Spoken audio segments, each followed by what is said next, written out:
Пиман манзуратон менамоем дар студия Малуҳат Назаршозода ва Манучер Маҳкамов. Салом.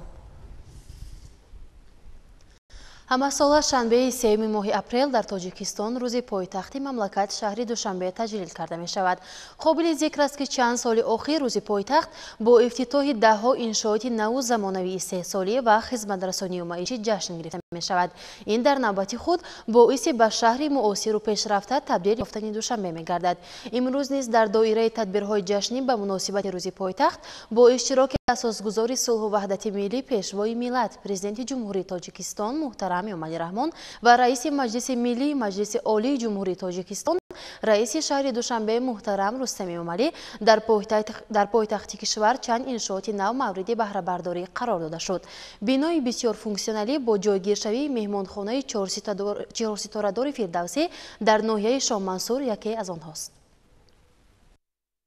дар даврони соҳибистиқлолӣ бо талошҳои созандаи ҳукумати ҷумҳурии Тоҷикистон ва ҷонибдории мақомоти иҷроияи ҳокимияти давлатии шаҳри Душанбе аз сиёсати бунёдкоронаи роҳбарияти олии мамлакат пойтахти кишвар шукуфон ва садҳои иншооти таъиноти гуногон бунёд мегардад. Танҳо имрӯз ба ифтихори рӯзи пойтахт дар шаҳри Душанбе як қатор иншооти муосири маишӣ, хизматрасонӣ ва саноатӣ мавриди истифода қарор дода шуд. Аз ҷумла 20 апрел нахуст асосгузори сулҳу ваҳдати миллӣ, пешвои миллат президенти ҷумҳурии Тоҷикистон муҳтарам Эмомалӣ Раҳмон ва раиси Маҷлиси миллии Маҷлиси олии ҷумҳурии Тоҷикистон раиси шаҳри Душанбе муҳтарам Рустами Эмомалӣ дар ноҳияи Шоҳ-Мансур ба ифтихори рӯзи пойтахт бинои бисёрфунксионалӣ бо ҷойгиршавии меҳмонхонаи чорситорадори Фирдавсиро мавриди истифода қарор доданд.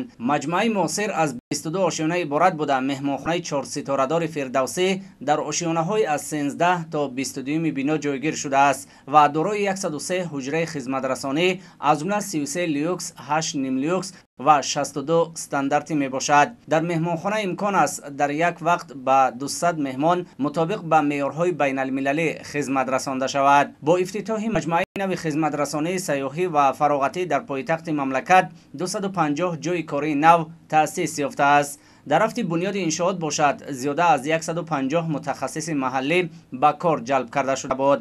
иншооти муосир аз тарафи соҳибкорони ватанӣ Бахтиёр Саидов ва Ҳикматулло Муқимов дар ҳамкорӣ бо ширкати Муқимяк бунёд гардидааст. мо соҳибкорони ватанӣ миннатдори худро ба асосгузори сулҳу ваҳдати миллӣ, пешвои миллат, президенти ҷумҳурии Тоҷикистон муҳтарам Эмомалӣ Раҳмон ва раиси Маҷлиси миллии Маҷлиси олии ҷумҳурии Тоҷикистон раиси Душанбе муҳтарам Рустами Эмомалӣ барои дастгириҳои доимӣ баён менамоем. бинои бисёрфунксионалӣ бо ҷойгиршавии меҳмонхонаи Фирдавсиро бо пайравӣ аз tashabbusҳои созанда дар пойтахти мамлакат сохта ба истифода додем. дар бино шароити мусоиди хизматрасониву корӣ фароҳам мебошад. мо соҳибкорони ватанӣ бо ҷонибдории ҳамешагӣ аз сиёсати созандаи ҳукумати мамлакат ва роҳбарияти шаҳри Душанбе кӯшиш мекунем ки саҳми худро дар татбиқи ҳадафҳои бунёдкорона ва истиқболи ҷашни 35-солагии истиқлолияти давлатии ҷумҳурии Тоҷикистон гузорем.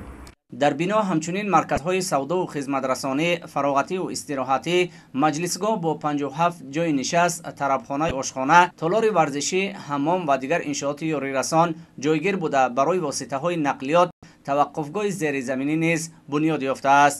дар болохонаи бино ҷойи нишасту истироҳати тобистона барои 150 нафар ташкил гардидааст. 58 ҳуҷраи корӣ дар ошёнаҳои аз 3 то 12 бино ҷойгир буда бо тамоми шароити зарурӣ муҷаҳҳаз мебошанд. дар иншооти муосири маишиву хизматрасонӣ барои омӯзиши забонҳои хориҷӣ ба наврасону ҷавонон маркази забономӯзӣ таъсис ёфтааст.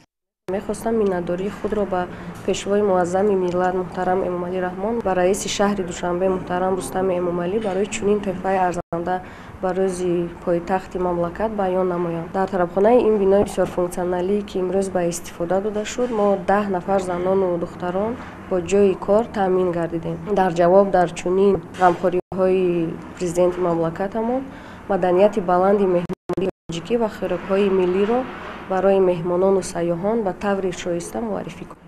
миннатдории худро ба президенти ҷумҳурии Тоҷикистон муҳтарам Эмомалӣ Раҳмон ва раиси шаҳри Душанбе муҳтарам Рустами Эмомалӣ барои фароҳам овардани чунин шароити хуби корӣ барои мо ҷавонон мерасонанд.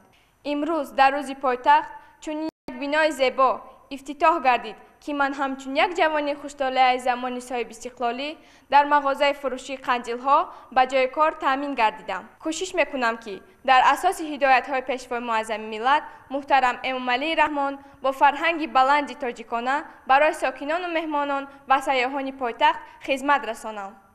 یادآور میشیم که 10 اکتبر سال 2019 پرزیدنت مملکت محترم امامعلی رحمان و رئیس شهر دوشنبه محترم رستم امامعلی برای آغاز کارهای ساختمانی سنگ اساس گذاشته بودند. انشاءات باشکوه در دایره تدبیرهای سازندگی و بنیادکاری به استقبال جشن فرخنده ملی 35 سالگی استقلال دولتی جمهوری تاجیکستان با دستگیری رهبریت مقامات اجرایی حاکمیت دولتی شهر دوشنبه بنیاد گردیده در روزهای تجلیل روز پایتخت مورد بهره برداری قرار داده شد.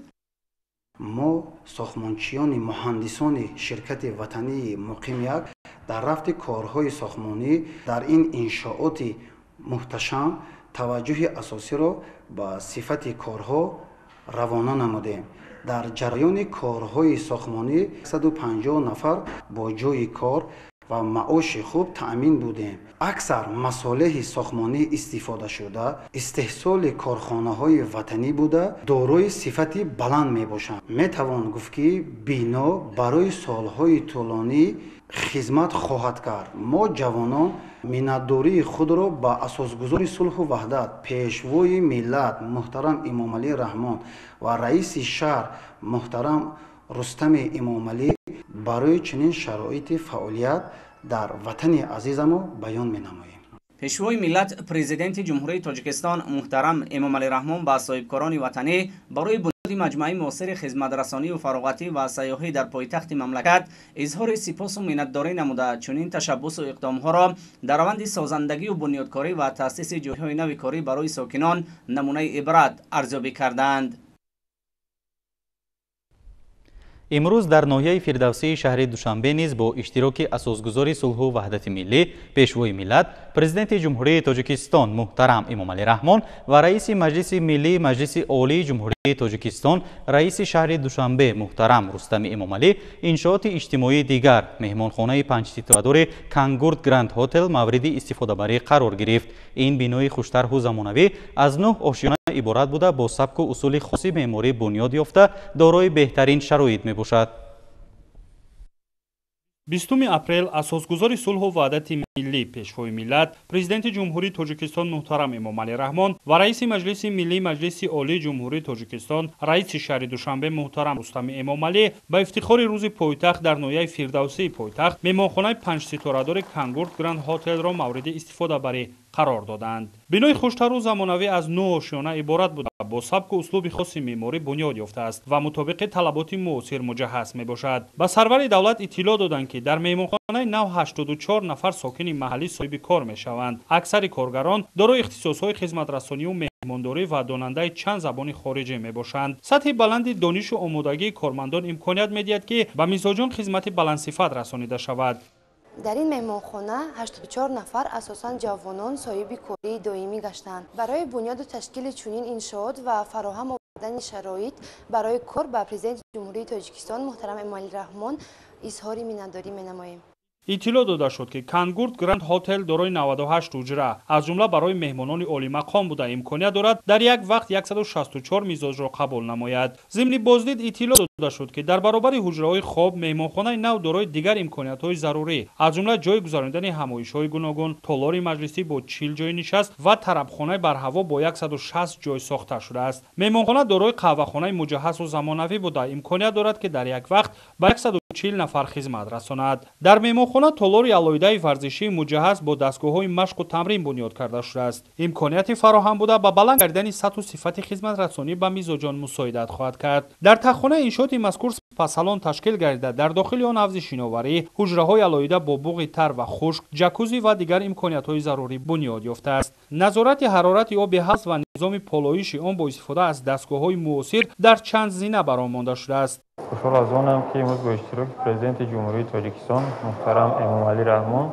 و رئیس شهر دوشنبه محترم رستم امامعلی مهمانخانه زمانوی کانگورد گراند هتل موضوع استفاده قرار گرفت. در این مهمانخانه 84 نفر از آن جوانان صاحب کاری دائمی گشتند. کوشش میکنیم که با مهمانان خدمت رسانی سطح عالی را پیشنهاد نماییم. داخل مهمانخانه کانگورد گراند هتل با سبک و اسلوب معاصر معماری آرا یافته کارهای ساختمانی آن با جلب متخصصان وطنی و با استفاده از مسائل ساختمانی شرکت‌های داخلی انجام یافت. با ذوق و سلیقه بلند و با استفاده از صنعت بلند معماری آرا یافتن داخل بنا، حجره‌های خواب، راهرو و مکان قبول میزبانان انشاءات را زیبا و دیدنی نموده است. مورد بهره برداری قرار گرفتن گراند هتل هدیه ارزشمند بخشیده به روز پایتخت بوده. این انشاءات با بلند گردیدن سطح و صفت خدمت رسانی به سیاحان و مهمانان شهر دوشنبه مساعدت خواهد کرد. یادآور می‌شویم که سنگ اساس برای ساختمان مهمانخانه نوآشیانه کانگورد گراند هتل را پرزیدنت جمهوری تاجیکستان محترم امامعلی رحمان و رئیس شهر دوشنبه محترم رستم امامعلی گذاشته بودند. در وقت بنیاد کردن انشاءات بیش از 100 نفر بیناکار محلی به کار جلب گردیدند. مهمانخانه نوآشیانه از جانب صاحبکار وطنی در دایره دستور و سفارش‌های پیشوای ملت ساخته شده. نمای بیرونی آن نیز با سبک مخصوص و طلبات معماری شهرسازی زیبا داده شده است. بنیاد گلگشت زیبا در نزد مهمانخانه به حسن انشاءات زیبایی دیگر ضم نموده. خاصه شامگاه این مکان دلکش و نظرربا می‌گردد، زیرا حدود آن با چراغ‌های رنگه زینت یافته برای سیر و گشت و استراحت میزبانان در هوای تازه شرایط ضروری فراهم آورده شده است. مهمانخانه زمانوی پنجستاره‌دار با نام کانگورد گراند هتل از 9 آشیانه عبارت بوده.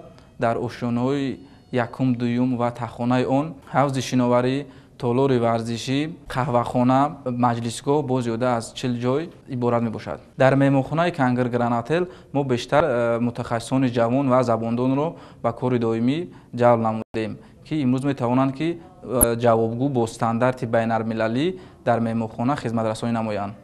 ضمن بازدید و شناسایی پرزیدنت جمهوری تاجیکستان محترم امامعلی رحمان به صفت کارهای انجام بهای بلند داده دستور دادند که سطح و صفت خدمت رسانی به مهمانان با رعایت معیارهای بلند صحوی، آداب و رفتار و سنت‌های بلند مهمانداری ملی به راه مانده شود.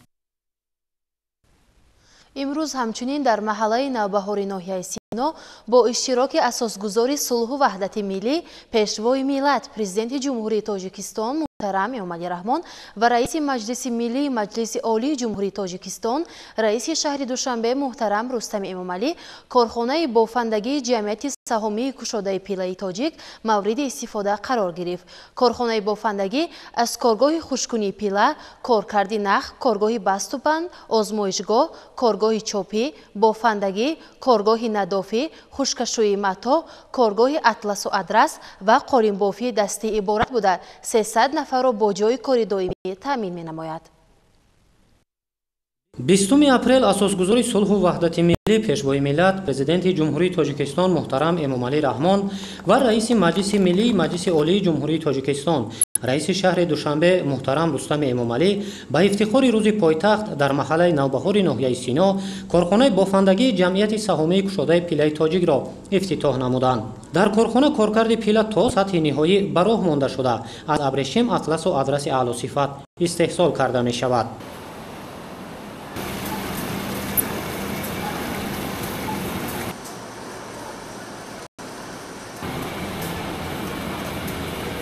ما پیله را در آنجا تر میکنیم و آورده در قسم اول در آب خنک میاندازیم، بعدا به طور خودکار به قسم دوم وارد میکنیم که در اینجا آب گرم است، از پیله رشته حاصل میشود. بعدا به قسم سوم آورده در کاسچه ها تقسیم میکنیم که از این ابریشم تیار میشود. عین زمان در کارخانه و پرورشگاه آن در یک بست 300 نفر با کار دائمی تامین گردیدند.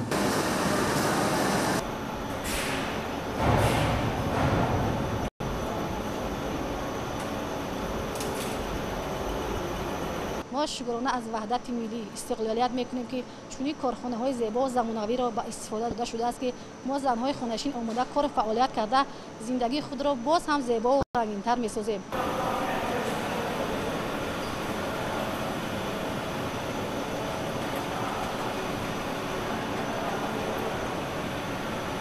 ضمن معرفی نمونه پرورش کرمک در شرایط عنعنوی معلومات داده شد که هدف از برقرارکنی توزار در همه شهر و ناحیه‌های کشور رشد و رونق ساحه می باشد. پیشوای معظم ملت محترم امامعلی رحمان اقدام مقامات اجرایی حکومت دولتی شهر دوشنبه را در همکاری با نمایندگان بخش خصوصی در سمت بنیاد و برقرارسازی کارخانه‌های صنعتی فراهم آوردن امکانیت جهت افزایش استحصال محصولات عوض کننده واردات و تأسیس جایهای نویکاری مهم و سریع ارزیابی کردند.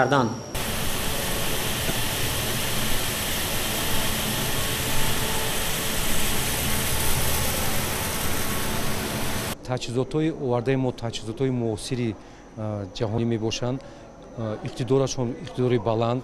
Пилаи ватаниро мо коркард карда метавонем матоъи хушқисмати абрешимӣ бурорем. пилаи тоҷик аз коргоҳи хушккунии пила, коркарди нах, коргоҳи бастобанд, озмоишгоҳ, коргоҳи чопӣ, бофандагӣ, коргоҳи надофӣ, хушкашӯии мато, коргоҳи атласу адрас ва қолинбофии дастӣ иборат мебошад. дастгоҳу таҷҳизоти корхона аз ҷумҳурии мардумии чин ва давлатҳои аврупо ворид карда шудааст, ки барои истеҳсоли маҳсулоти босифату ҷавобгӯ ба талаботи бозорҳои ҷаҳонӣ мусоидат мекунад. президенти ҷумҳурии тоҷикистон муҳтарам эмомалӣ раҳмон масъулини дахлдору барои истифодаи пурраи шароити табиию технологӣ, васеъ кардани имкониятҳои истеҳсолии корхона ва зиёд намудани шумораи кормандон вазифадор карданд. ҷамъият ягон чиз истеҳсол намекард. байни ҳамин 2-3 солда мо тамоми истеҳсолотро ба роҳ мондем.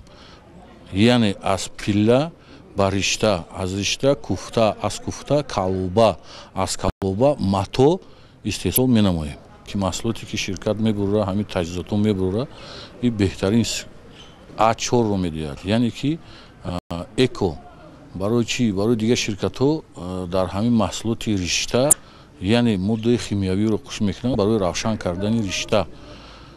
аз сабабе ки оби мо беҳтарин аст, ашби бисёр хуб медиҳад, мулоим аст, мо моддаи химиявӣ қуш намекунем, риштаи мо бисёр нави аъло мебурояд.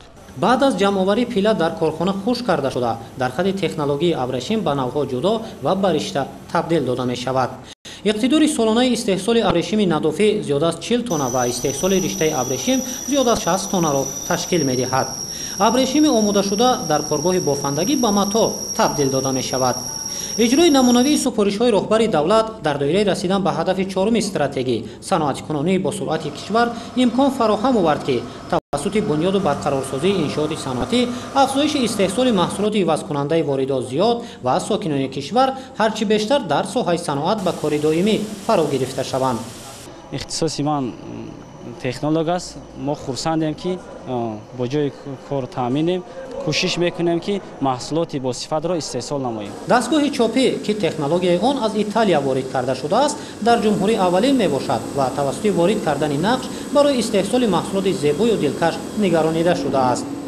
технологияи нав имкон медиҳад, ки мувофиқ ба дархости мизоҷон нақш ба хотираи компютер ворид карда шавад ва тибқи фармоиш мато нақшбандӣ карда шавад.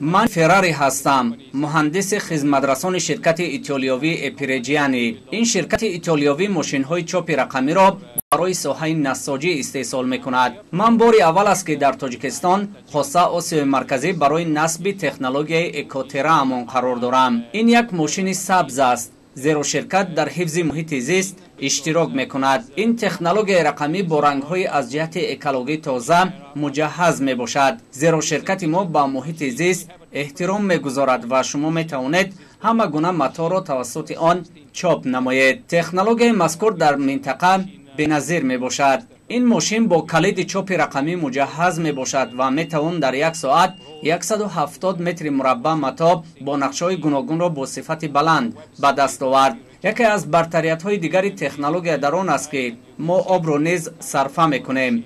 زیرا ما سیستم نوی کارکرد آب را جاری می‌کنیم چون احترام به محیط زیست. ما این ماشین را در تاجیکستان نصب کردیم و برای جوانان تاجیک طرز استفاده درست چاپ کردن متا را با استفاده از این تکنولوژی معاصر آموزاندیم. ما این دستگاه را در یک جایگی با متخصصای ایتالیا نصب کردیم. این دستگاه در جهان از روی صفت یکی از جای اول را میگیرد. ما در این تجهیزات متاهایی را میبریم که در بازارهای اروپا رقابت پذیر میباشد و با نشرهای خودمون با خودمون یک مقصد ماندیم که نقش‌های قدیمی را از نو برقرار کنیم و با بازار مردم خودمون پیشنهاد کنیم. در کارگاه اطلس و آدرس با استفاده از 26 دستگاه بافندگی از رشته ابریشم و پخته هنرمندان نمودهای گوناگونی اطلس و آدرس را آماده می‌کنند. در برابر استفاده از تکنولوژی زمانوی، استحصال اطلس و آدرس با مقصد ادامه عنعنه نیک نیاگان در سمت استحصال این نمود متا، تامین گوناگونی استحصالات و پیشنهاد محصولات باصفت به طور دستی به راه مانده شده است. ҳамзамон ҷавонон ба омӯзиш фаро гирифта шуда нозукиҳои ҳунарро аз худ мекунанд ва сипас дар ҳамин ҷой ба кор таъмин мешаванд.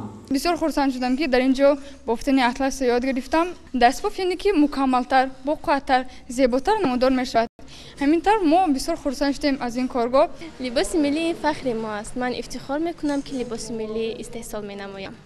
инчунин дар асоси таҷриба қолинбофии дастӣ низ бо истифода аз абрешим ба роҳ монда шудааст. абрешими дарознахи аълосифат барои истеҳсоли мато ва боқимондаи он баҳри бофтани қолинҳои зебою ҷавобгӯ ба талаботи бозор истифода мешавад. бо дастгирии сарвари давлат муҳтарам эмомалӣ раҳмон ки имрӯз як корхонаи муосири саноатӣ дар пойтахти мамлакатамон ба фаъолият оғоз намуд ва ман дар дастгоҳи қолинбофии дастӣ бо ҷои кор ва маоши хуб таъмин гардем. кӯшиш мекунем ки дар саноати қолинбофии дастӣ ки аз ҷиҳати экологияи тоза ва ба саломатӣ безарар мебошад саҳми худро гузорем. дар ҳамин ҷо ба сарвари давлат матоҳои атлас, адрас, гирбишин, сатин, беқасам ва дигар намуди матоҳои дар корхона истеҳсолшаванда муаррифӣ карда шуд. таъкид гардид ки минбаъд бонувон метавонанд ин намуди маҳсулоти босифати истеҳсоли ватаниро дастрас ва бо ифтихор аз тамаддуни гузаштаи омӯзандаи миллат ба бар намоянд. дар ояндаи наздик маҳсулоти олисифати абрешимии тоҷикистонӣ ба воситаи тарҳони тоҷик, ба воситаи ҳунармандони тоҷик ва брендҳои тоҷикистонӣ дар бозорҳои байналмилалӣ, дар намоишҳои байналмилалӣ бо ифтихори баланд муаррифӣ мешавад. ҳамчун мероси ғайримоддии башарият пазируфта шудани кирмакпарварӣ ва истеҳсоли анъанавии абрешим барои бофандагӣ собитгари таъриху тамаддуни омӯзанда ва дастовардҳои шоиста доштани миллати тоҷик дар истеҳсоли ин намуди маҳсулот мебошад.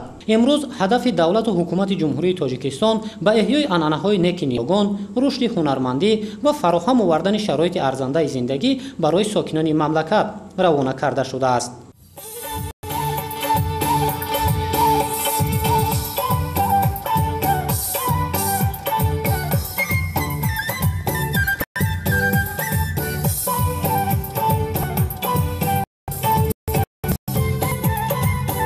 дар ҳамин ҷо ҳамчунин намоиши ҳунарҳои мардумӣ, таомҳои миллӣ ва анвои гуногуни маҳсулоти нонӣ аз қабили кулча, чапотӣ ва таҳмол баргузор гардид.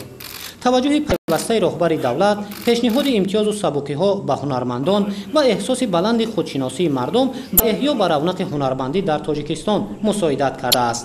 дар даврони соҳибистиқлолии кишвар бо дастгирӣ ва таваҷҷӯҳу ғамхориҳои беназири асосгузори сулҳу ваҳдати миллӣ пешвои миллат президенти ҷумҳурии Тоҷикистон муҳтарам Эмомалӣ Раҳмон барои эҳё ва рушди ҳунарҳои мардумӣ шароиту имкониятҳои хеле мусоид фароҳам оварда шуданд. дар заминаи ҳамин таваҷҷӯҳ ва ғамхориҳои пешвои муаззами миллат дар яке аз дурдастарин ноҳияҳои вилояти мухтори Кӯҳистони Бадахшон дар ноҳияи Роштқалъа корхонаи коркарди муоинаи бузҳои кашмирӣ мавриди баҳрабардорӣ қарор дода шуд ва айни ҳол бонувони хонашин дар ин корхона ба кор фаро гирифта шуданд, соҳиби ҷои корӣ гардиданд ва ҳамзамон маҳсулоти хеле баландсифат истеҳсол намуда истоданд ки маҳсулоти ин корхона ба содирот нигаронида шудааст.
натиҷаи ҳамин аст ки сайёҳон метавонанд намудҳои гуногуни армуғонро харидорӣ намоянд ки ин дар баробари беҳшавии имкониятҳои иқтисодии ҳунармандон ҳамзамон ба муаррифии тариху маънавиёти омӯзандаи миллат мусоидат менамояд. пешвои муаззами миллат муҳтарам Эмомалӣ Раҳмон ба натиҷаи фаъолияти ҳунармандону соҳибкорон дар самти афзоиши истеҳсоли атласу адрас, офаридани намудҳои гуногуни армуғон ва рушди ҳунармандӣ баҳои баланд дода, истифодаи ҳарчи бештари имтиёзҳои муқаррарнамудаи ҳукумати кишвар ва афзун кардани дастовардҳоро зарур ҳамчунин маҳсулоти истеҳсолнамудаи корхонаҳои саноати сабуки шаҳри Душанбе муаррифӣ карда шуд. иҷрои дастуру супоришҳои сарвари давлат аз ҷониби раиси шаҳри Душанбе муҳтарам Рустами Эмомалӣ имкон фароҳам овард ки бо бунёду барқарорсозии корхонаҳои саноатӣ имкониятҳо барои рушди дучанди соҳа таъмин гардад.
ҷиҳати фароҳам овардани заминаҳои рушди кирмакпарварӣ аз ҷониби ҷамъияти саҳомии кушодаи пиллаи тоҷик барои васеъ кардани майдон дар хоҷагиҳои деҳқонӣ давоми 2 соли охир 2 миллион дона ниҳоли тут шинонида шудааст.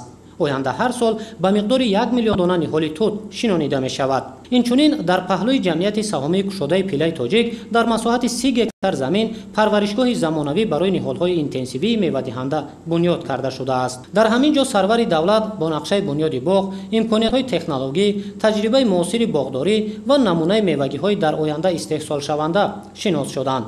ин ниҳоли дарахтон аз аврупо ворид гардида баъди мутобиқгардонӣ ба шароити иқлимии тоҷикистон барои бунёди боғҳои интенсивии замонавӣ пешбинӣ карда шудааст. президенти ҷумҳурии тоҷикистон пешвои миллат муҳтарам Эмомалӣ Раҳмон таваҷҷӯҳи боғпарваронро ба таҳкими робитаи илм бо истеҳсолот, истифодаи пурраи имкониятҳои табиӣ бо назардошти дигаргуншавии иқлим ва афзоиши истеҳсоли меваи босифати ба содирот нигаронидашуда ҷалб намуданд. ин ниҳоли дарахтон аз аврупо ворид гардида баъди мутобиқгардонӣ ба шароити иқлимии тоҷикистон барои бунёди боғҳои интенсивии замонавӣ пешбинӣ карда шудааст. президенти ҷумҳурии тоҷикистон пешвои миллат муҳтарам Эмомалӣ Раҳмон таваҷҷӯҳи боғпарваронро ба таҳкими робитаи илм бо истеҳсолот, истифодаи пурраи имкониятҳои табиӣ бо назардошти дигаргуншавии иқлим ва афзоиши истеҳсоли меваи босифати ба содирот нигаронидашуда ҷалб намуданд. ниҳоли модарӣ себ, ног ва олу ба миқдори 300 000 аз Италия ворид гардидааст.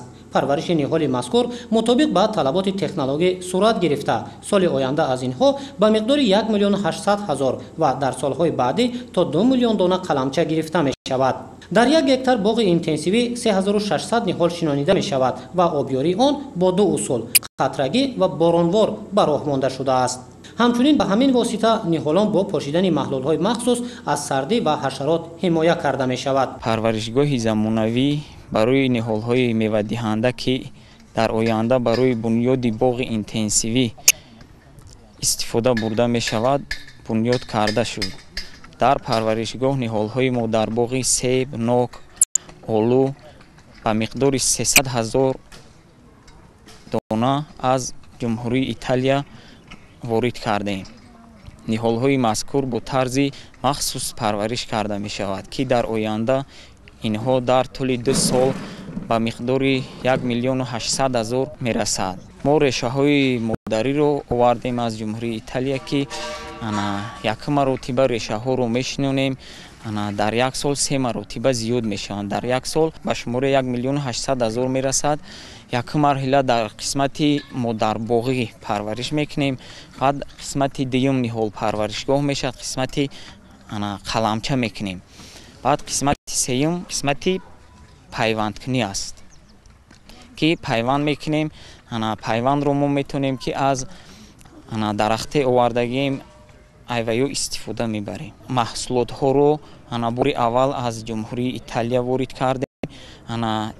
оби қатрагин, стунбандӣ, тамоми шпалерҳоро аз Италия ворид кардем.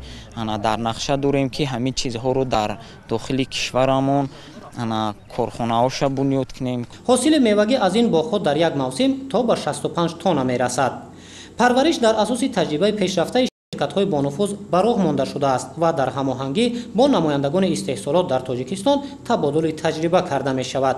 пешвои миллат муҳтарам Эмомалӣ Раҳмон ба роҳбарони вазорату идораҳои дахлдор, вилоятҳо ва Академияи илмҳои кишоварзии Тоҷикистон дастур доданд ки бунёди боғҳои интенсивиро бо назардошти ба инобат гирифтани шароит ба роҳ монанд. ҳамчунин супориш дода шуд ки дар парваришгоҳи ҷамъияти саҳоми шоилаи тоҷик барои гузарондани таҷрибаҳои амалии донишҷӯёну олимон аз худ кардани нозукиҳо ва ҳарчи бештар таҷрибаи пешқадами муосири боғдориро бо назардошти шароити кунунии иқлим васеъ ба роҳ мондан имконият фароҳам оварда шавад.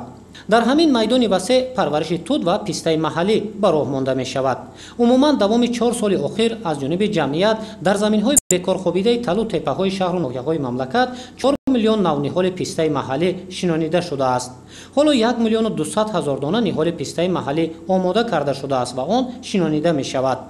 дар маҷмӯъ иҷрои супоришҳои пешвои миллат дар шаҳри Душанбе ва ба фаъолият оғоз кардани ҷамъияти саҳомии кушодаи пилаи тоҷик дар рӯзи пойтахт ба таъсиси ҷойҳои навикорӣ, коркарди ашёи хоми маҳаллӣ то сатҳи ниҳоӣ, рушди соҳаи саноат, эҳёи анъанаи неки абрешимбофии ниёгон ва афзоиши истеҳсоли маҳсулоти ивазкунандаи воридот мусоидат менамояд.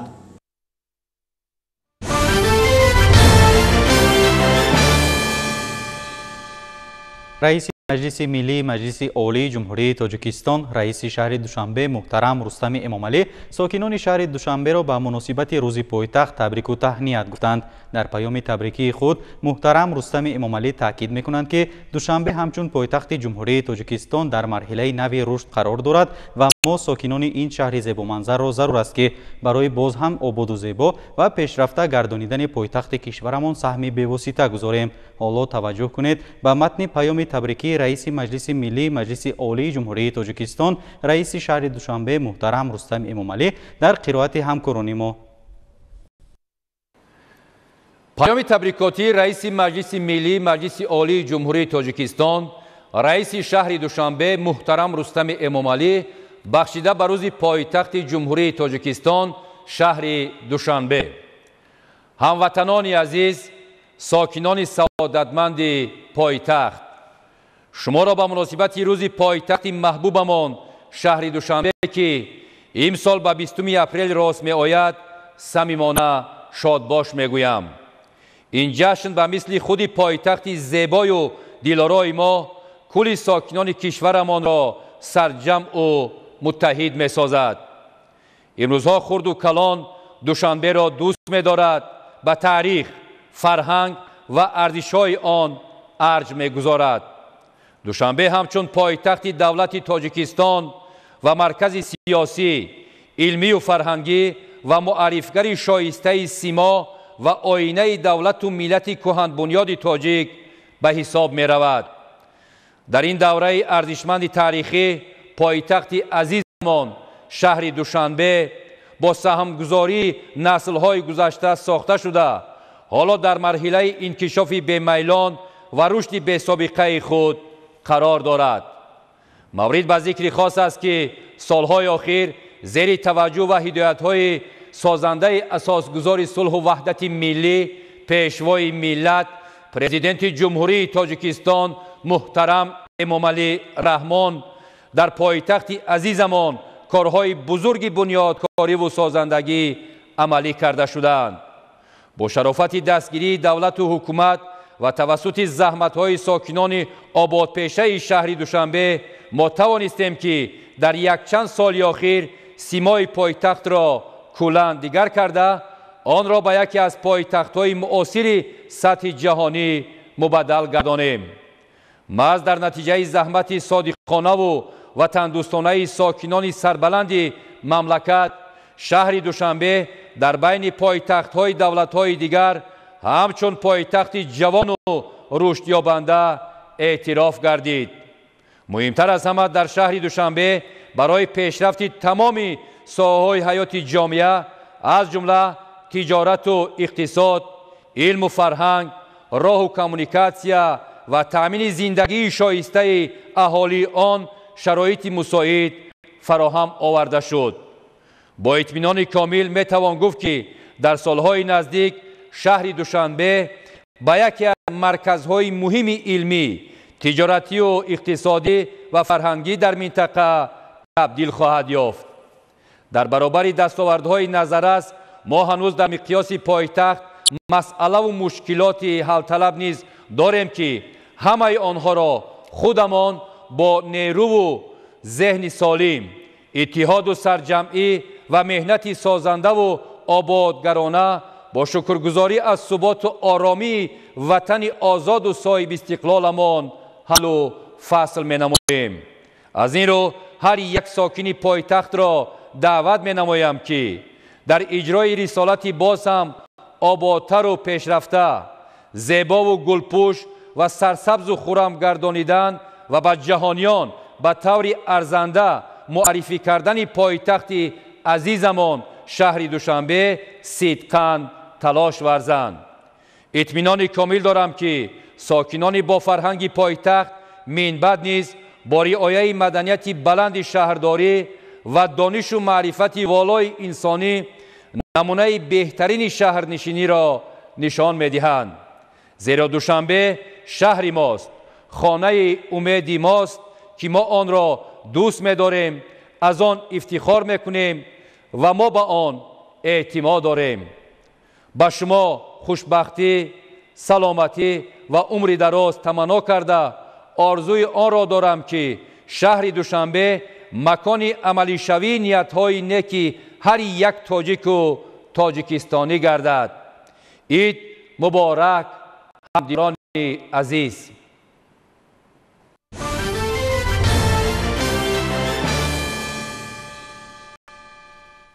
بخشیده به روز پایتخت امروز همچنین با اشتراک رهبریت مقامات اجرایی حاکمیت دولتی شهر دوشنبه در ناحیه‌های پایتخت چند انشاءات نو مورد استفاده برای قرار داده شد. اکثریت این انشاءات استحصالی بوده با صدها نفر دیگر را با جای کار و معاش ارزنده تامین می‌نماید. تفصیلات در گزارش‌های همکاران ما. بخشیده بر روز پایتخت با اشتراک رهبریت مقامات اجرایی حاکمیت دولتی شهر دوشنبه در ناحیه فردوسی خط دوم استحصالی کارخانه استحصال اریبچه‌ها به استفاده داده شد. کارگاه مذکور اساساً از دو قسم، کارگاه استحصالی و انبارخانه و قسم مأموری عبارت بوده. بیش از 150 نفر با کار دائمی فرا گرفته شدند. کارخانه امکان دارد که در 3 بست فعالیت نموده در یک دقیقه تا 600 اریبچه و در یک شبانه روز زیاده از 800,000 عدد اریبچه استحصال نماید. تجهیزات و تکنولوژی خط دوم استحصال اریبچه ها از جمهوری مردمی چین وارد کرده شده است. در خط نو استحصالی بیش از 10 جای نوی کاری مهیا گردید. در آینده مسئولین نقشه دارند که با بیشتر نمودن حجم استحصال اریبچه ها صادرات را به خارج کشور نیز به راه مانند. مسئولین در سمت بلند برداشتن صفت محصولات استحصالی توجه بیشتر ظاهر می‌نمایند. یادآور می‌شود که کارخانه مذکور 17 مارس سال 2022 با اشتراک رئیس مجلس ملی مجلس عالی جمهوری تاجیکستان، رئیس شهر دوشنبه محترم رستم امامعلی مورد بهره برداری قرار داده شده بود.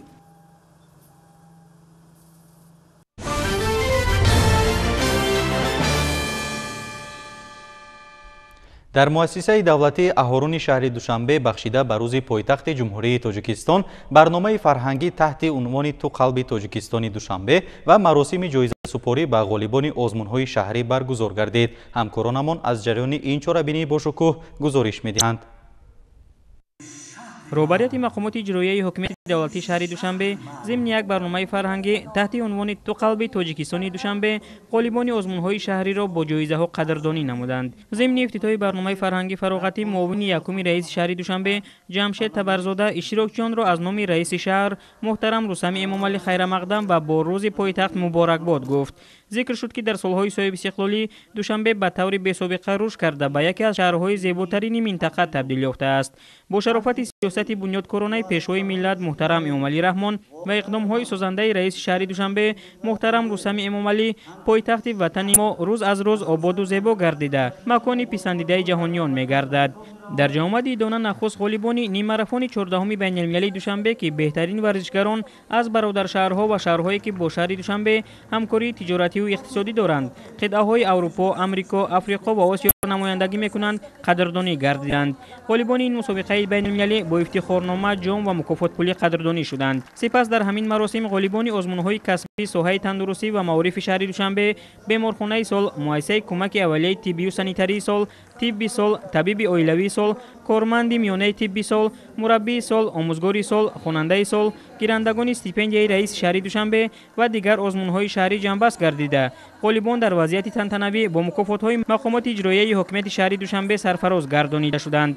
امروز در دایره تجلیل شایسته از جشن روز پایتخت جمهوری تاجیکستان شهر دوشنبه تمام آن نفرانی که دوام سال 2023 سهم ارزنده گذاشتند در رشد و نموی کشور عزیزمان و مخصوصا پایتخت آن شهر دوشنبه قدردانی گردیدند و همزمان در این دایره غالبان جایزه رئیس شهر دوشنبه برای محققان جوان در سمت روزنامه‌نگاری، اختراعکاری، ادبیات، صنعت نیز در این برابر قدردانی گردیدند و بنده نیز در نامیناسیون روزنامه‌نگاری برنده جایزه رئیس شهر دوشنبه در سال 2023 گردیدم و ما با آزمون تمام آن موادهایی را که در سمت ساحه کار با جوانان و ورزش دوام سال 2023 تهیه نمودیم پیشنهاد اعضای حکمان کردیم و اعضای حکمان با آنمان مهارت و ملکه که داشتند توانستند که بهترین ها را انتخاب نموده سزاوار این جایزه نمایند. باید تذکر داد که امروز شهر دوشنبه عضو اسامبله بین‌الخالقی پایتخت‌ها و بزرگشهرها، تشکیلات بین‌الخالقی برادر شهرها، تشکیلات بولدر، دوشنبه برادر شهرها، تشکیلات عمومی جهانی شهرهای متحده و حکومت‌های محلی و عضو فدراسیون عمومی جهانی شهرهای توریستی بوده. عین زمان با 18 شهر آسیا، آفریقا، اروپا، آمریکا و اتحاد دولت‌های مستقل مناسبت‌های دوستانه و برادرانه برقرار نموده است. همچنین با شهرهای مسکو فدراسیون روسیه و تاشکند جمهوری ازبکستان در ساحه‌های تجارتی، اقتصادی، علمی، تکنیکی و فرهنگی همکاری می‌نماید. در برنامه فرهنگی تو قلب تاجیکستان دوشنبه هوسکاران جوان و استادان صنعت تاجیک با سرود و ترانه‌های جالب هنرنمایی کرده فضای ادانه بزمگاه را پرشکوه‌تر گردانیدند.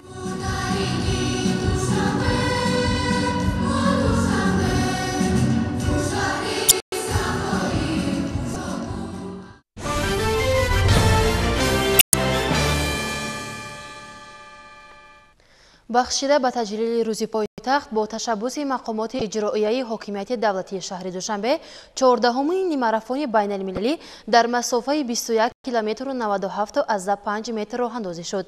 در این تدبیر ورزشی ورزشگران از 22 شهر با دوشنبه برادر شهر و شهرهای پیمان همکاری‌های اقتصادی و اجتماعی داشته هنر و ملکه خویش را نشان دادند. بخشیده به تجلیل روز پایتخت تاجیکستان شهر دوشنبه نیمه‌ماراتون بین‌المللی برگزار گردید. مسابقه بین‌المللی مذکور با مقصد استوار نمودن رابطه همکاری با برادر شهرها و شهرهایی که با پایتخت عزیزمان همکاری سودمند اقتصادی و اجتماعی داشته در اساس تطبیق نقشه چاره‌بینی‌های عملی سازی دستور سفارش‌های اساسگزار صلح و وحدت ملی پیشوای ملت پرزیدنت جمهوری تاجیکستان محترم امامعلی رحمان و قرار مربوطه رئیس شهر دوشنبه محترم رستم امامعلی تشکیل و راه اندازی شد. قبل از شروع نیمه‌ماراتون بین‌المللی معاون رئیس شهر دوشنبه عادلزاده دلبر تمام اشتراکچیان را و پایتخت عزیزمان شهر دوشنبه خیرمقدم گفته تشکیل نیمه‌ماراتون بین‌المللی را یکی از عامل‌های اساسی معرفی پایتخت تاجیکستان شهر دوشنبه به جهانیان و جهانگردان معنی داد نمود. باید بگوییم که نیمه‌ماراتون بین‌المللی دوشنبه از زمره مسابقه‌های محسوب می‌یابد که در رویخط مسابقات اساسیت بین‌المللی ماراتون‌ها و دوها در مسافه‌های دور ворид гардидааст ва ин мусобиқа давоми 14 соли охир аст ки пайваста гузаронида мешавад. Дар маросими ифтитоҳи чорабинӣ дар баробари намояндагони мақомоти иҷроии ҳокимияти давлатии шаҳри Душанбе, роҳбарияти кумитаи кор бо ҷавонон ва варзиши назди ҳукумати ҷумҳурии Тоҷикистон, масъулини кумитаи миллии олимпии Тоҷикистон ва ҳамзамон қаҳрамони бозиҳои олимпӣ Дилшод Назаров низ иштирок доштанд. дар мусобиқаи мазкур беҳтарин варзишгарон аз қитъаҳои Аврупо, Амрико ва Осиё иштирок доштанд.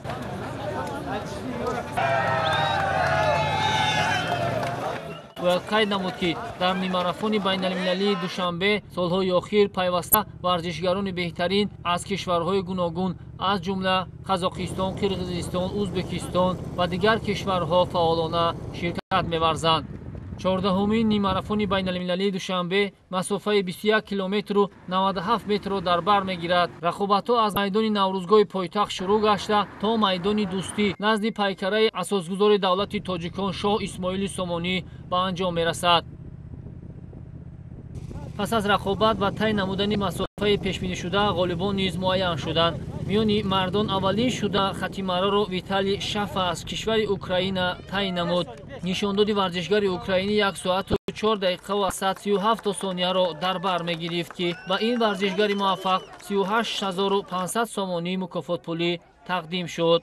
زینه دوم را نماینده ازبکستان اوتابک تاشقواتوف اشغال نمود. نشانداد اوتابک 1 ساعت و 618 ثانیه را تشکیل میداد. نودیربек матолибов бошад аз кишвари ӯзбекистон сеюм гашт. ӯ бо фарқати чанд сония аз ҳамватани худ Отабек ақиб мемонад. раҳимҷон калманов аз кишвари қазоқистон мақоми чаҳорумро ишғол намуд. ойбек маҳмадаминови ӯзбекистонӣ ва юрий чечун аз кишвари русия зинаҳои панҷум ва шашумро ишғол намуданд. бояд бигӯем ки миёни мардон намояндаҳои Тоҷикистон ба шашгунаи беҳтаринҳо шомил шуда натавонистанд. Я где-то здесь 4-й раз уже на протяжении 10 лет. И вот не помню, был ли вторым и третьим, выигрывал ли, кажется, да. Сегодня или второй раз, или первый, уже забыл. В последнее время тренируюсь сам, без тренера. Бегаю много, больше, чем когда-либо тренировался, познакомился с многими кенийцами, нужно много тренироваться, работать в любом деле. Не жалеть себя и просто очень много и с чистой головой. рақобатҳо низ миёни бонувон бисёр ҳам ҷолиб сурат гирифта. зинаи аввалро азоахон мирзохабарова аз кишвари ӯзбекистон ишғол намуд ки ин давандаи маъруфи ӯзбекистонӣ 38500 сомонӣ мукофотпулӣ тақдим шуд. виктория сергеева аз кишвари қазоқистон ҳамчун нафари дуюм ба мара расид. маҳинабону комилова намояндаи дигари ӯзбекистон сеюм шуд. раҷабмоҳ абдуллоева варзишгарбонуи тоҷик мақоми чаҳорумро ишғол намуд. нишондоди раҷабмоҳ абдуллоева 1 соату 25 дақиқаро дар бар гирифт. ёдовар мешавем ки шуруъ аз зинаи чаҳорум то шашумро намояндаҳои Тоҷикистон ишғол карданд. ульяна кузминова аз Тоҷикистон ҳамчун нафари панҷум ба мара расид. зинаи шашуми ифтихорӣ насиби маҳина боронова гашт. бояд бигӯем ки нимарафони байналмилалии душанбе мақоми баланд дошта ва тақвими мусобиқоти ассотсиатсияи байналмилалии марафонҳо ва давҳо дар масофаҳои гуногун шомил гардидааст. ёдовар мешавем ки нимарафони байналмилалии душанбе шуруъ аз соли 2009 инҷониб ҳамасола дар ҳафтаи сеюми моҳи апрел ки ҳамчун рӯзи пойтахт дониста мешавад ташкил ва роҳандозӣ мегардад.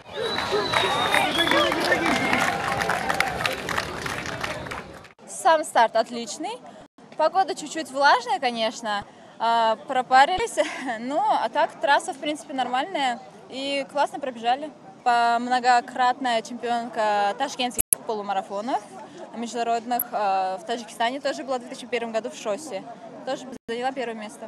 من در این ماراتون چهارم بار است که اشتراک میکنم و من در این ماراتونم سزاوار جای چهارم گشتم. این بار اول نیست که من در این گونه چهاربینی اشتراک میکنم. الکی خطا نکنم باری هشتم نهم است که من در اینجا برآمد میکنم. من در این مسابقه سزاوار جای نمایان گشتم. طول 8 سال است که اینجوری من مشق تمرین میکنم. بعد از ختم مکتب میانه به دانشگاه آموزشی طریق کوتا پرزیدنتی به فاکولته فیزیک داخل شدم. میخوام در آینده آموزگار شوم و میخوام همچون ورزش رو نیز دوام دهم.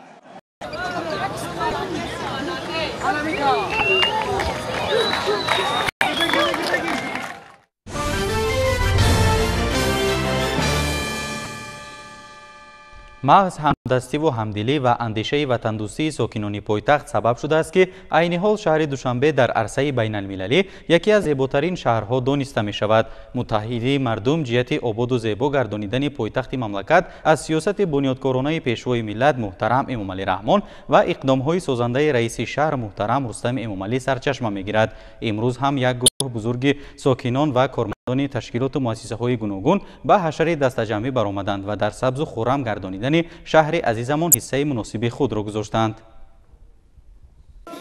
сокинону бошандагони шаҳри Душанбе бо дарки баланди шаҳрвандӣ ва иҷрои рисолати шаҳрнишинӣ ҷиҳати татбиқи ҳадафҳои роҳбарияти шаҳри Душанбе вобаста ба шаҳри сабз табдил додани пойтахт тадбирҳои иловагӣ андешида ҳар ҳафта рӯзҳои истироҳатӣ ба ҳашарҳои дастаҷамъона мебароянд. имрӯз низ ин рисолатро анҷом дода бо истифода аз ҳавои муносиб кормандони кумитаи иҷроии ҳизби халқи демократии Тоҷикистон дар шаҳри Душанбе ва сохторҳои ноҳиявии он аъзои ташкилоти ҷамъиятии ҷавонон созандагони ватан ва кумитаи ташкилотҳои ибтидоии ҳизбӣ дар минтақаҳои 10 ва 12 ноҳияи Сино, гулгашти роҳи оҳани ноҳияи Шомансур, хиёбони Рӯдаки 93 ноҳияи Исмоили Сомонӣ ва шоҳрои Душанбе Бохтар, маҳаллаҳои Гулпарвар 1-2, Қаҳрамон, Гулбута 1-2-4 ва гравзаводи ноҳияи Фирдавсӣ ба ҳашар баромаданд. дар ҳашар кормандони фаъоли ҳизбӣ атрофи шаҳраку маҳалла, кӯчаву роҳҳо, майдончаҳои варзишӣ ва гулгашту хиёбонҳоро аз ҳар гуна партовҳои машӣ ва хазонбаргҳо тоза намуда дар доираи аксияи шаҳри ман хонаи ман саҳми худро дар тозагии пойтахт гузоштанд.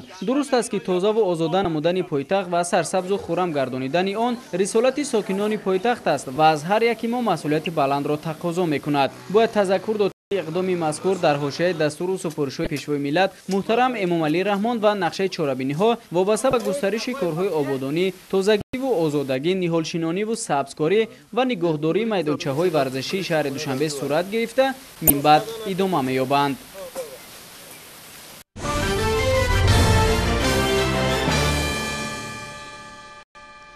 дар доираи татбиқи сиёсати иҷтимоии давлату ҳукумати ҷумҳурии Тоҷикистон, роҳбарияти Кумитаи давлатии амнияти миллии ҷумҳурии Тоҷикистон имрӯз тӯи хонадоршавии як гурӯҳ ҷавононро аз оилаҳои камбизоат баргузор намуд. гузориши ҳамкоронамон дар ин хусус. оила дар ҳар давру замон ҳамчун воҳиди асосии ҷомеа маҳсуб меёбад. хонаводаи тоҷик дар тӯли садсолаҳо ҳазорон фарзандони фарзонаро ба дунё оварда ва ба камол расонд ки онҳо барои халқу миллати худ хизматҳои зиёди таърихиро ба анҷом расониданд.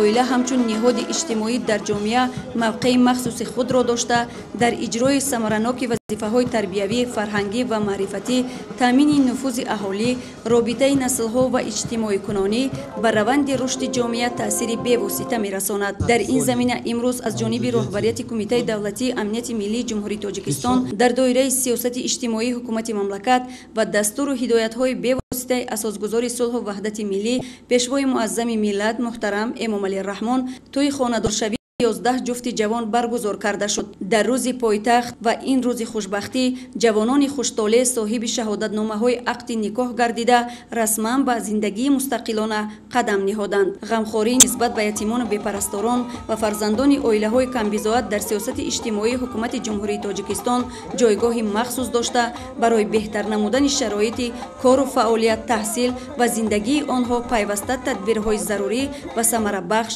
андешида мешаванд. дар сиёсати давлати соҳиб истиқлол ва ҳукумати ҷумҳурии Тоҷикистон бахусус сарвари хайрхоҳу башардӯст ва раъиятпарвар муҳтарам Эмомалӣ Раҳмон дастгирии иҷтимоии ятимону эҳтиёҷмандон, таъмини кору фаъолият ба таълиму тарбия фаро гирифтани фарзандони онҳо мақоми шоиста дорад. дар ҷараён таъкид гардид ки интихоби роҳи дуруст ва ташаккули муносибатҳои ба эҳтиром ва ҳамдигарфаҳмӣ асосёфта маҳаки робитаҳои иҷтимоиро дар оила бояд ташкил диҳад. миллати соҳибтамаддуни тоҷик аз қадимулайём ба тарбияи фарзанд аҳамияти хоса зоҳир намуда, онҳоро ҳамеша дар рӯҳияи ватандӯстиву хештаншиносӣ, маърифатпарварию ҷавонмардӣ ба камол расонидаанд. ҳамчунин дар ин рӯз аз нафарон ва родмардоне ки барои ҳифзи якпорчагии асосҳои сохтори конститутсионӣ, сулҳу субот, амнияти Тоҷикистони соҳибистиқлол содиқона хизмат карда дар роҳи шаъну шарафи ватандорӣ ҷони худро нисор карданд ба некӣ ёдоварӣ карда шуд. Бояд гуфт ки густариши раванди ҷаҳонишавӣ дар баробари дигар мушкилот дар самти таҳким ва пойдории муносибатҳои оилавӣ низ таъсири худро расонида истодааст. Бинобар ин дар марҳилаи кунунӣ омезиши шадиди арзишҳо, нигоҳ доштани суннатҳои беҳтарине ки пойдории оилаи тоҷикро дар тӯли садсолаҳо таъмин намудаанд ба ғоят муҳим мебошад. Хурсандиовар аст ки имрӯз иқдомҳои неки хайрхоҳона ва дасти кӯмак дароз кардан ба оилаҳои ниёзманд дар кишвар ба ҳукми анъана даромадааст ки ин боиси дастгирии аҳли ҷомеа мебошад. Дар идомаи иҷрои дастуру супоришҳои пайвастаи сарвари давлат муҳтарам Эмомалӣ Раҳмон нисбат ба табақаи ниёзманди аҳолӣ, амали хайру савоб, дастгирии онҳо аз ҷониби мақомот, вазорату кумитаҳо ва шахсони саховатпеша нисбати қишри ниёзманди ҷомеа дар мамлакат идома меёбад. Дар ҷавоб ба ҳама ғамхориҳои давлату ҳукумат ҷавононро зарур аст ки содиқона ба ин марзубуми аҷдодӣ сулҳу субот, амният ҳамчун фарзанди содиқи ватан ба халқу давлат хизмати шоиста намоянд.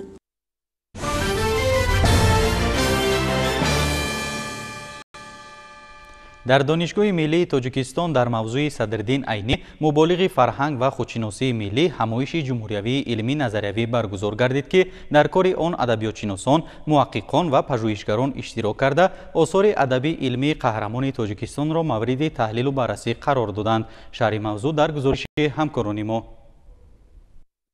корнамои устоз Садриддин Айнӣ дар таърихи миллати тоҷик камназир буда тамоми умри бо баракати ӯ барои ҳифзи ҳуввияти тоҷикон ва ба сифати миллати қадимӣ эътироф гардидани онҳо сарф шудааст. ин нуқта зимни баргузории ҳамоиши ҷумҳуриявии илмии назариявӣ ки таҳти унвони Садриддин Айнӣ мубаллиғи фарҳанг ва худшиносии миллӣ дар донишгоҳи миллии Тоҷикистон баргузор гардид таъкид карда шуд. адабиётшиносон дар бораи ҳаёт ва фаъолият осори илмии адабии пурғановати Садриддин Айнӣ маъруза карданд. дар таърихи адабиёти нимаи дуюми асри бисти тоҷик устоз Садриддин Айнӣ аз ҷумлаи он адибоне мебошад ки воқеан ҳам доираи фаъолияти хеле фароғ дорад. вақте ки сухан дар бораи рӯзгору осору фаъолияти устоз Айнӣ меравад, мебинем ки устоз Айнӣ аз ҷумлаи он нависандагоне ҳаст ки дар мавриди назм, шеъру шоирӣ, дар мавриди забоншиносӣ, дар мавриди адабиётшиносӣ, дар мавриди тамоми паҳлӯҳои насри бадии мо умуман фаъолияти густарда дорад. чизи дигаре ки боиси ифтихор аст, устоз Айнӣ аз ҷумлаи он адибоне мебошад ки дар кашф намудан, яъне дар маърифӣ намудани чеҳраи адабии устоз Сотим Улуғзода, Ҷалол Икромӣ, Раҳим Ҷалил, Мирсаид Миршакар воқеан ҳам саҳми босазо гузоштааст. таъкид карда шуд ки Садриддин Айнӣ на танҳо дар рушди адабиёти тоҷик, балки дар пешрафти илмҳои адабиётшиносӣ, таърих, ҷомеашиносӣ низ беназир буда осори ӯ ганҷинаи бебаҳои маънавии миллати тоҷик мебошад. осори адабӣ ва илмии Садриддин Айнӣ дар куллиёти 15 ҷилда гирд оварда шудааст. таъкид карда шуд ки пешвои миллат президенти ҷумҳурии Тоҷикистон муҳтарам Эмомалӣ Раҳмон хизматҳои шоён ва мондагори Садриддин Айниро ки барои шинохт ва муаррифӣ намудани миллати тоҷик равона гардидааст, қадрдонӣ карда, нақши онро дар таълифи асарҳои мондагор бузург арзёбӣ карданд. ин аст ки соли 1997 бо фармони президенти ҷумҳурии Тоҷикистон ба Садриддин Айнӣ унвони аввалини қаҳрамони Тоҷикистон дода шуд. дар баробари оне ки устоз дар рушду такомули фарҳанг ва адабиёти миллӣ нақши бисёр босазое гузоштанд, дар мавриди рушди забони тоҷикӣ, такмили забони тоҷикӣ ва ба меъёр даровардани ана ҳамун қонунмандиҳои забони адабии тоҷикӣ хизмати бениҳоят босазо карданд. бубинед ки устоз осори зиёд таълиф намуданд, ҳам дар шакли насрӣ, ҳам дар шакли назмӣ. ва яке аз вижагиҳои осори устоз Айнӣ ҳамин аст ки дар осори устоз ягон калимаеро шумо дарёфт карда наметавонед ки барои намояндагони шева, лаҳҷа ва гӯишҳои забони тоҷикӣ нофаҳмо бошад. яъне устоз бо забони бисёр соддаи мардумӣ, соддаи тоҷикии мардумӣ иншо карданд ва ман гумон мекунам ки ҳар касе ки аз осори насрии устоз, осори назмии устоз баҳравар аст, ба умқи низоми маънои ҳар як калима, ҳар як ифода, ҳар як ҷумлаи устоз меравад. استادینی توانست که دوام فعالیت تاجیکستان و تاجیکانро ба ҷаҳон муаррифӣ намояд ва дар таъсис ёфтани тоҷикистон нақши бузург гузорад. бешак асари мондагори намунаи адабиёти тоҷики Садриддин Найнӣ шаҳодатномаи халқи тоҷик мебошад ки тавассути ин асари безавол ва ниҳоят арзишманд тоҷикон тавонистанд ҳастӣ ва ҳуввияташонро ҳифз намоянд. дар андеша ва осори устодайнӣ масъалаи ташаккули ҳуввият ва баланд бардоштани худшиносии миллӣ дар ҷои аввал қарор дошт. маҳз аз баракати озодиву соҳибистиқлолии тоҷикистон доираи васеъи хонандагон имкон пайдо намуданд ки бо китоби басу арзишманди устодайнӣ намунаи адабиёти тоҷик шинос шаванд. мутолиаи асарҳои илмӣ бадеии Садриддин Найнӣ барои таҳким бахшидани худшиносии миллии ҷавонон, омӯзиши таърих ва баланд бардоштани тафаккури зеҳнии насли наврас аҳамияти бағоят бузург дорад. бояд гуфт ки дар солҳои истиқлолияти давлатӣ бузургдошти фарзанди фарзонаи миллат ки ба хотири истиқлолу озодии ватан хизмати фидокорона намудааст ба яке аз самтҳои муҳими сиёсати фарҳангии мо табдил ёфтааст.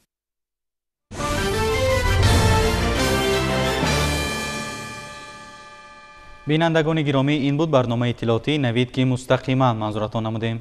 бароятон истироҳати хушро таманно дорем. хайр.